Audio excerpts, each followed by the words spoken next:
Ce prix est la seconde initiative lancée par Jack Ma pour soutenir les entrepreneurs africains.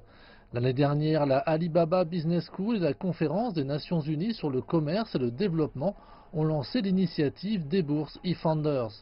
Elle formera 1 millier d'entrepreneurs de marchés émergents, dont 2 Afrique. Les programmes sont nés d'une forte conviction de l'entrepreneur chinois vis-à-vis de l'innovation. L'innovation vient de votre conviction. Quand on croit à quelque chose, qu'on a un rêve, on fait des choses. Je pense qu'aujourd'hui, nous ne devrions pas parler de robots ou d'intelligence artificielle en Afrique. Nous devrions parler de la manière innovante de créer des emplois en Afrique. S'il n'y a pas de travail, peu importe la qualité de l'innovation et cela posera problème. Donc je pense que ce que nous voulons faire, c'est encourager l'esprit d'entreprise. Si davantage d'entrepreneurs commencent à faire des affaires, puis ils embaucheront davantage. Et quand il y aura plus d'emplois, alors il y aura plus de talent et on commencera à être créatif. Les boursiers e-Founders profitent déjà des avantages du programme. J'étais super enthousiaste de me retrouver sur ce niveau mental tout en étant entouré des membres fondateurs.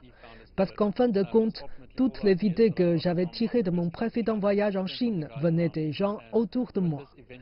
Et avec cet événement, cela signifie vraiment que nous avons la possibilité de collaborer avec n'importe qui à n'importe quel niveau. Donc c'est presque comme un égaliseur.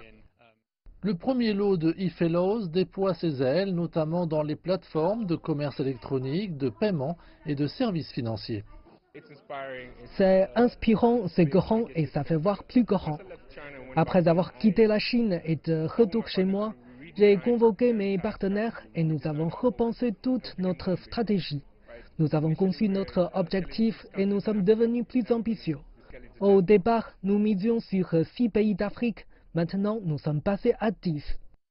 Le groupe des fondateurs a été unanime à l'apprentissage clé du cours initial et des réunions de suivi.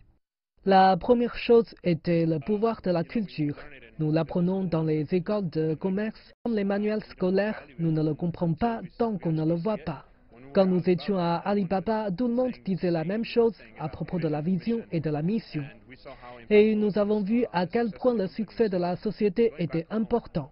De retour au pays, j'ai donné 2 jours de congé à l'équipe pour travailler essentiellement sur notre vision et notre mission, et veiller à ce que nous soyons tous d'accord sur ce point. Il est considéré comme une rockstar dans l'environnement transactionnel d'Internet et le public a été époustouflé par ce qu'il avait à dire et par les conseils qu'il avait à offrir.